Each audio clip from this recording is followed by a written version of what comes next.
Hello বন্ধুরা, আপনাদের সোহেল ভাই মানে নতুন কোনো টপিকস নতুন কোনো বিষয় নিয়ে আলোচনা করব। তো বন্ধুরা, আজকে আলোচনা করব 2025 সালে কারা কারা কন্টেন্ট মনিটাইজেশন সেটআপটা পাবে খুব দ্রুত। তো আজকে সেই বিষয় নিয়ে আলোচনা করব।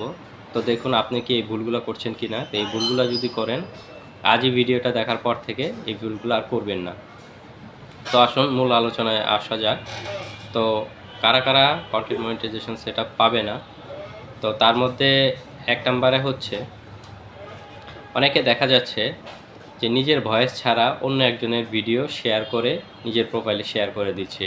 তো আসলে ফেসবুক সবসময় বলে যে রিয়েল কন্টেন্ট মানে আপনার ভয়েস দিয়ে আপনার ভিডিও যাই পারেন না কেন, ফানি পারেন, টেক রিলেটেড পারেন, রান্না পারেন, ব্লগ পারেন, যেটাই পারেন আপনার ভয়েস দিয়ে ভিডিও বানাতে হবে।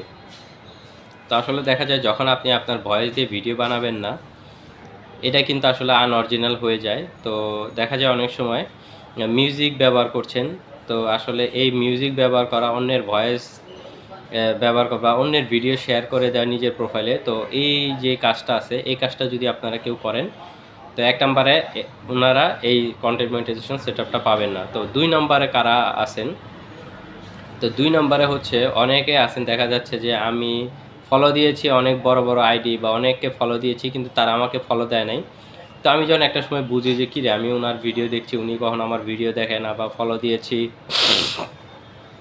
তো এই রিলেটেড যারা আছেন যে ফলো দিয়ে আবার আনফলো করে দেন, এরা আসলে দেখা যাচ্ছে ফেসবুক এটাও কিন্তু একসময় স্প্যাম আকারে ধরে যে আপনি ফলো দিয়ে আনফলো করে দিচ্ছেন। তো এটা হচ্ছে বুঝে যে আপনি আপনার প্রয়োজনে দিয়েছিলেন, তো আবার প্রয়োজন শেষ সেক্ষেত্রে আপনি একটা আইডিকে আনফলো করে দিয়েছেন। তো এই 2 নাম্বার কাজটা কেউ করবেন না। আর 3 নাম্বার কাজটা হচ্ছে মিউজিক, যেটা বলেছিলাম। তো মিউজিক তো আপনারা ব্যবহার করবেন না। তো আরেকটা বিষয় হচ্ছে, দেখা যাচ্ছে আমরা অনেক সময় একটা ভিডিও দেখি, ভিডিওটা সম্পূর্ণ না দেখে কিন্তু আমরা কমেন্ট করি। তো এটাও কিন্তু আসলে স্প্যাম আকারে আপনার এই কমেন্টটা ধরা যাচ্ছে। তো ফেসবুক কিন্তু এই জিনিসগুলো দেখে, আসলে আমরা যা করি প্রত্যেকটা বিষয় কিন্তু ফেসবুক খেয়াল করে দেখে যে আপনি কি করছেন, আপনি কি রিয়েলভাবে ভিডিও বানাচ্ছেন কি না, আপনি অ্যাক্টিভিটিস কেমন, আপনি ঠিকমতো কাজ করছেন কি না। তো আসলে একটা আইডি তখনই গ্রো করে, একটা সেটআপ তখনই দেয় যখন দেখে যে আপনি ফেসবুকের যে গাইডলাইন্সগুলো আছে এই গাইডলাইন্স মেনে যখন আপনারা কাজ করবেন, তখনই কিন্তু আপনি সাকসেস হবেন।